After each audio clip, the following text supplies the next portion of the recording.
لكن التعلق هيفضل يجيلك دايما علشان خاطر يقولك انت لسه معالجتش دي الرسالة الخفية اللي ورا ده.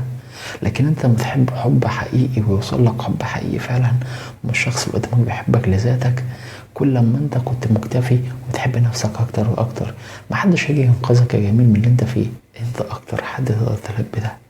احتوي نفسك وحب نفسك زي ما انت، وتقبل عيوبك قبل مميزاتك.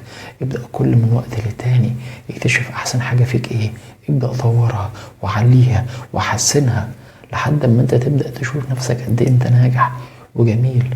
وحب نفسك قبل كل ده وتقبل نفسك قبل كل ده، لانك انت لو ما عملتش ده ودايما محتاج الحب ومحتاج التقدير من بره، هيحصل التعلق ومن هنا يحصل الألم، وكل ما هيفضل يزيد.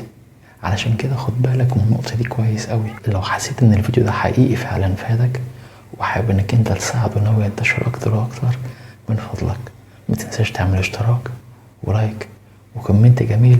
قول لنا انت اكتر حاجة محتاجها ايه، وقول لنا اكتر حاجة عجبتك ايه، عشان نبدأ نحسن ونطور ونحصل لأحسن حاجة ان شاء الله تبدأ تساعدنا ان نقدم لك احسن حاجة، لانك تستحق الافضل. ارجو بكل حب في الفيديوهات القادمة ان شاء الله.